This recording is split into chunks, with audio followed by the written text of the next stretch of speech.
इसीलिए मैं कहती हूँ कि it was all destined for me, कि मुझे इतना नहीं समझ आया था सुनने के बाद भी कि ये कोई कथा होती है, ये क्या है। मैंने बस इतना बोला, करते हैं, अच्छा है। वो बस जैसे मैंने कहा करते हैं के बाद 1.5 साल लग गए। चीज़ें दिखती गई, अच्छी लगती गई और मैं उस पर चलती गई। तो मैंने नहीं सोचा कि ये करते हैं या वो करते हैं। So I think after a certain point of time मुझे रियलाइज़ हुआ कि अच्छा, इसके लिए आई एम डूइंग एवरीथिंग, तो ये मेरा पर्पस है। तो मैंने जब भजन गाना शुरू किया तब ऑब्वियसली 6 साल की बच्ची को नहीं था कि मुझे भगवान का नाम दुनिया में लेकर जाना है। ऑब्वियसली कोई नहीं सोचता। उस वक्त मुझे अच्छा लग रहा था।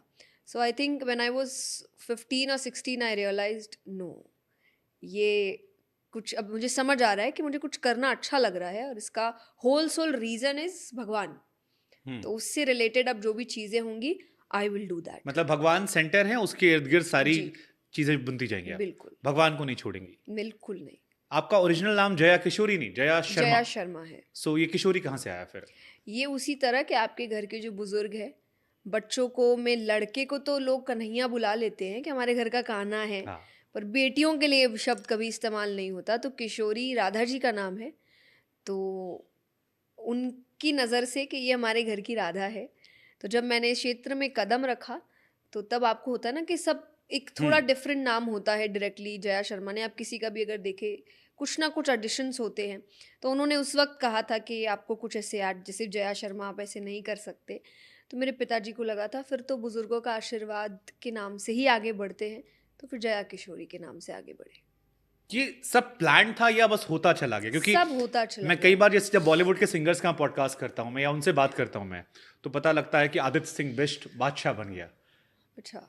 जया शर्मा जया किशोरी हो गई। हाँ हाँ एक अच्छा नाम लगता है, सरनेम में जो आ रहा है इम्पैक्ट अलग पड़ता है। सो ये एक प्रोसेस था, एक टीम का पार्ट है अभी भी आपके नहीं, साथ, हमें तो कुछ या भी नहीं पता इंडिविजुअल था। आपका होता गया? क्योंकि ये आपकी जर्नी बड़ी इंस्पिरेशनल रही है, आपकी पुरानी तस्वीरों से लेकर जब हम नई तस्वीर तक पहुंचते हैं, सो हमें बहुत सारे शेड्स, बहुत सारे चेंजेस नजर आते हैं और बड़ा अच्छा लगता है। लोग मतलब काफी इंप्रेस होते हैं लोग कि यार अच्छी जर्नी है। बिल्कुल, पर प्लान नहीं था क्योंकि हमें पता नहीं था। मेरे मेरे आसपास कोई भी ऐसा नहीं था जो इस फील्ड में है, जो हमें बता सके कि ऐसा होता है वैसा होता है। सो हमारे लिए तो स्टार्टिंग में बहुत ही नया था, स्पेशली कथा, कि कैसे, इसलिए मेरी पहली कथा में मैंने किसी से नहीं सीखा। मैं, मेरे पापा, हम ही किताबें ला रहे हैं, हम ही सीख रहे हैं। बस एक है जिन्होंने, जिनकी वजह से मुझे ये चीज़ अच्छी लगी थी, स्वामी राम सुखदास जी, उनकी कथा सुनी थी, उसी को सुन रहे हैं हम, और उनसे हम किताबें ढूंढ ढूंढ के ला रहे हैं और हम खुद पढ़ रहे हैं। पर श्रीमद् भागवत के समय आपको पता चल गया, तब जाके मैंने श्रीमद् भागवत गुरुजी से सीखा था। पर उससे पहले तो पता ही नहीं था होता क्या है, करना क्या पड़ता है। अगर आपको कथा करनी है, कि मेरी इच्छा हुई मुझे करनी है, कि आप जो सुन रहे हो मुझे अच्छा लग रहा है पापा, तो मुझे करना है, कैसे करना है, किस तरीके से करना है। 1.5 साल हमें लग गया चीज़ों को समझने में, प्रिपेयर करने में, तब जाकर हमने इसकी शुरुआत करी। So nothing was planned. आपका घर राजस्थान मुख्यतः, जो आपका होम टाउन रहा है। जी, सुजानगढ़। हाँ, वहां से फिर कोलकाता, फिर अब तो मुंबई दिल्ली सब बराबर हो गया है। जी। आपकी जर्नी की तरह आपकी ये भी डेस्टिनी रही है। मेरी ज़िंदगी ट्रैवलिंग ही रही है। फादर बिजनेसमैन थे? नहीं, फिर जॉब करते थे, जॉब करते थे? फाइनेंस हाँ, में। यही मेरे मन में सवाल था, क्योंकि व्यासपीठ पर मैंने जैसे कई सारे लोगों से बात की और कई सारे ऐसे लोग जो पीढ़ी दर पीढ़ी काम करते आ रहे हैं। कई बार उन्हें शिकायतें भी होती हैं कि ये हमारा खानदानी रहा है, हमारी 30 पीढ़ियां 35 पीढ़ियां इसी काम करते आ रही हैं और अब कई नए लोग आ रहे हैं सडनली। तो ये व्यासपीठ का इंटरेस्ट आपका था, फादर का था? अगर आपका था तो ये कहाँ से इंस्पायर हुआ? बिकॉज आई डोंट थिंक 6 साल में मुझे याद भी नहीं है कि मैं क्या कर रहा था। नहीं, 6 साल की उम्र में मैंने कथा नहीं करी, तब मैंने भजन गाए थे।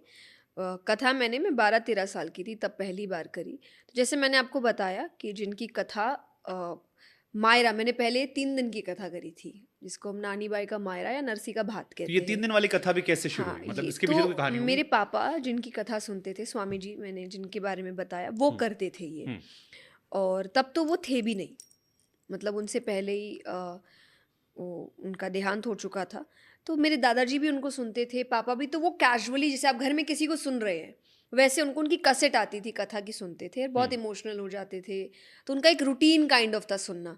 अब रोज़ाना में रोज़ रोज़ नहीं, बच्चे को अच्छा लगता देखना कि मेरे पापा कुछ सुन के रो रहे हैं, इमोशनल हो रहे हैं, या एक रूटीन वाइज उनका कुछ चल रहा है। तो एक दिन मैंने पूछ ही लिया कि चल क्या रहा है, ये क्या सुन रहे हो, मुझे सुनाओ। उससे पहले मैंने भजन शुरू कर दिए थे, मेरी रुचि भगवान में थी, मुझे अच्छा लगता था भगवान के बारे में जानना।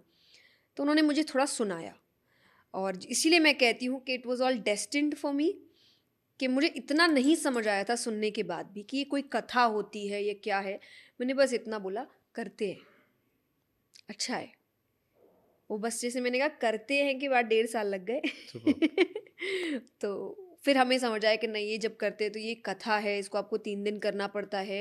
ये व्यासपीठ पे बैठते हैं, उसकी अपनी एक मर्यादा होती है, उसका एक खान-पान होता है कि आप सात्विक खाना, क्योंकि अगर आप कथाकार बन रहे हैं तो आपको कई चीज़ें और समझनी पड़ती है और वो इतनी जल्दी नहीं समझ आ सकती अगर आप ऐसे माहौल में नहीं हैं। तो वो सब हमें नहीं पता था, वो हमें समझना पड़ा, क्योंकि मेरे घर में ऐसा कोई नहीं है। मेरे पापा, मेरे ताऊ जी, मेरे यही कज़िन्स हैरान सब करता है। सीए, एमबीए, फाइनेंस में हैं। मेरे पापा खुद कॉमर्स स्टूडेंट थे, तो हमें तो पता ही नहीं था। लेकिन बस यही है कि उन्होंने साथ दिया मेरा। उन्होंने ये नहीं बोला मुझे कि हमें तो पता नहीं कैसे करते हैं। उन्होंने बोला ठीक है, मन है तो देखते हैं, पता करते हैं लोगों से मतलब घर में कैसे आपकी करते चलती हैं। है। हाँ, आगे के सवालों के लिए आसान होगा ना मे बी। हाँ, हाँ, हाँ, बिल्कुल एकदम फुल ऑन। हाँ, सब पे चढ़ के आप रहते हो कि हाँ। नहीं, बट मेन क्या है ना कि मेरा कनेक्शन सबसे ऐसा है, मैं हमेशा कहती हूँ कि आई एम वेरी लविंग। मेरे कज़न्स भी है, वो सब मुझसे बहुत प्यार करते हैं। सो मैं प्लेफुल नहीं हूँ। परिवार के अंदर। हाँ जी, मेरे मासी के बच्चे हैं, बुआ के बच्चे हैं, सब कज़न्स हैं। मैं प्लेफुल नहीं हूँ, मतलब खेलने मत आओ मेरे पास, खेल कूद नहीं होता मुझसे कि भागा दौड़ी करना है, जया दीदी, नहीं नहीं, वो चेतना मेरी बहन है, वो ऐसी है। पर आपको प्यार चाहिए, आपको सपोर्ट चाहिए, आपको चाहिए कोई आपको सुने, कोई आपकी बातों को समझे, आप मेरे पास हो, बहुत है मेरे पास। तो फिर आप इरिटेट क्यों होते हैं, लोग आपसे पूछते हैं कि आपकी लाइफ में कोई है कि नहीं है? अरे, वो मेरे कज़न्स थोड़ी है कि मैं उनको बताऊं बैठ के मेरे लाइफ में कौन है कौन नहीं है। आपका मेरा कोई लेना देना नहीं, आप कुछ जानते नहीं मेरे बारे में। मतलब लिटरली लोगों ने, मैंने आपको लेकर एक पोस्ट डाली थी और उसमें बिल्कुल परेशान करके रख दिया। एक साइड सवाल, तो आई एम श्योर कि आप तो इसे हर जगह फेस करते होगे। और आई थिंक ये हर लड़की की दिक्कत है कि लड़कियों को एक एज के बाद लोग पता नहीं क्यों चाहते नहीं, हैं कि लड़कों को भी शादी करते हैं कर ऐसा। दो। ऐसा नहीं, लड़कों को भी करते हैं। पर बहुत कम, मुझे तो बहुत लड़के कम ही हैं जो ये शिकायत करते हैं कि हमें शादी के लिए परेशान किया जा रहा है। स्पेशली क्वेश्चंस में लड़कियों को एक एज के बाद लगता नहीं नहीं हो गया, अब घर देखो, अब घर संभालो। और यहाँ शादी के लिए कोई ये नहीं है कि उनको बहुत खुशी है कि मेरी शादी होगी, उनको है कि बहुत हो गया अब करो। तो ये उनका माइंडसेट है। It's not that they want me कि अरे शादी हो तो और खुशियाँ आए, ऐसा कुछ है। उनको लग रहा नहीं बहुत हो गया, अब इतने टाइम तक लड़की सिंगल क्यों है, ये थॉट प्रोसेस है। तो वो आप जब मिलते हो आप समझते हो, लड़कियां देख रही होगी उनको पता होगा कि आप कितना भी काम कर लीजिए, आपको कंप्लीट नहीं माना जाता जब तक आपकी तो शादी नहीं मैं हो पर्टिकुलर जाती है। आप पे नहीं आता हूँ, ये मैं जनरल एक सवाल पूछता हूँ कि सनातन परंपरा में आमतौर पर यह मानते हैं कि एक वैवाहिक जीवन लाइफ का बहुत इंपॉर्टेंट पार्ट होता है। So for you what is marriage? शादी क्या है? साथ है, हाँ। किसी एक व्यक्ति का साथ जो अंत समय तक आप सोच रहे हैं रहेगा। क्योंकि जब आप शादी करते हैं तो आप यही सोच के करते हैं कि रिलेशनशिप में फॉरएवर बातें हैं, आपको पता नहीं है फॉरएवर होगा कि नहीं। पर जब हाँ। व्यक्ति जब शादी सोचता है तो फॉरएवर ही करता है कि हाँ भाई, सोचता तो यही है। सोचता तो यही है कि आप इसीलिए एक रिश्ते में लीगली बंध रहे हैं। उससे पहले आप लीगली नहीं, इमोशनली बंधे हैं। पर लीगली अगर आप बंध रहे हैं तो आप कम से कम काफ़ी % तक आपकी हामी है कि हाँ चलो लाइफ टाइम रहेंगे। उसमें नहीं रहने के बहुत रीजंस हो सकते हैं कि दिक्कतें आ गई, या कई बार ज़रूरी नहीं लाइफ टाइम तक दोनों रहेंगे, कोई एक जल्दी भी जा सकता है, ये सब भी रहता है। पर एक साथ कि अब ये मेरा परिवार है और भगवान ने इतने सुंदर तरीके से, कहते हैं ना कि समय बांधा है कि इस परिवार को छूटने से पहले आपका दूसरा परिवार तैयार कर देते हैं वो, कि व्यक्ति कभी अकेला रही ना।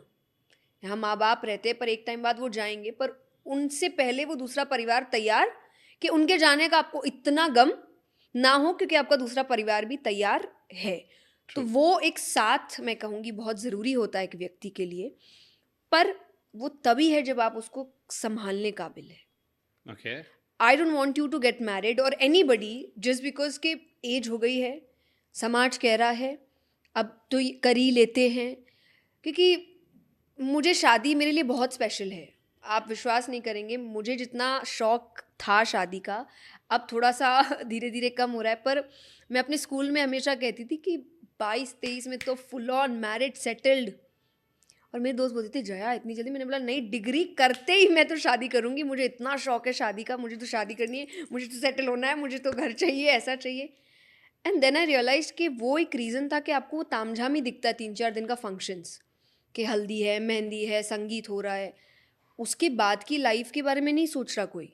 तो इसलिए तो नहीं डरे हुए आप कि एग्जैक्टली मैं आस उसी लिए डरी हुई आसपास के हूँ। लोगों को देखा कि शादी के बाद क्या होता है, फिल्मों में भी हाँ, दिखाते हैं कि शादी हो गई, उसके उसके बाद बाद का कोई नहीं उसके बाद का दिखाता, जो कलेश होता है, हैप्पीली एवर आफ्टर, तनु अरे वेट्स मनु पार्ट पूछिए 2, जाके। अदरक सा बढ़ रहा है ये आदमी इसने नहीं ये कहा सच तो है, क्योंकि इट्स वेरी टफ है ना, बहुत टफ होता है ये, कोई बहुत हैप्पीली एवर आफ्टर नहीं होता, बहुत एफर्ट्स देने पड़ते हैं, बहुत चीज़ें संभालनी पड़ती है। और मुझे ऐसा लगता है शादी के बाद ना वो प्यार तो एक बैक सीट ले लेता है, उसके बाद आप दोनों लाइफ को एक साथ कैसे लेकर चल रहे हो वो बहुत मायने रखता है। और उसमें आपकी मैच्योरिटी लेवल, आपका ग्रोथ, आपकी जिम्मेदारियाँ, आपका व्यवहार कैसा है, आपकी सोच कैसी है, ये चीज़ें प्यार को आगे बढ़ाती है। उससे पहले तो देखिए सिर्फ अट्रैक्शन होता है कि अच्छी लाइफ है, मज़ा आ रहा है, जवानी है, and this and that, but शादी के बाद वो चीज़ें बहुत कम रह जाती है। और उसके बाद वो लाइफ को, वो स्पार्क को ज़िंदा रखना इज़ एफर्ट्स। ट्रू, तो mutual efforts. Mutual efforts, exactly mutual efforts. But एक इसमें एडिशन है कि लड़कियों की लाइफ बहुत चेंज होती है, ओके, बहुत ज़्यादा चेंज होती है। एक तो आपका पूरा एनवायरनमेंट चेंज होता है, आप घर बार छोड़ के जा रहे हो, आप किसी एकदम नए घर में, भले ही आप एक व्यक्ति को उसमें जानते हो, लव मैरिज हो तो आप एक व्यक्ति को बहुत अच्छे से जानते हो, अरेंज मैरिज हो एक व्यक्ति को थोड़ा जानते हो, बाकी आप किसी को नहीं जानते, आप उसके घर को नहीं जानते, आप उसके घर के, सबके अपने नियम है, आप उनके नियमों को नहीं जानते, आपके लिए एक नई दुनिया है वो। तो ये एक बहुत बड़ा चेंज होता है। दूसरा, जब आप एक ऐसी औरत है जो बहुत एम्बिशियस है, जो अपनी ज़िंदगी में एक बहुत अच्छा मुकाम हासिल कर चुकी है, उसको कॉम्प्रोमाइज़ करना उसके लिए बहुत बड़ी डील होती है। जो उसको सुपर, पता है उसको करना पड़ेगा। अभी दुनिया इतनी आगे नहीं बढ़ी है, और अगर बढ़ी भी है तो वो बहुत एक्सेप्शंस होंगे जो मिलना बहुत मुश्किल है कि आपको वो चीज़ हो। तो वो डर ने मुझे अभी बहुत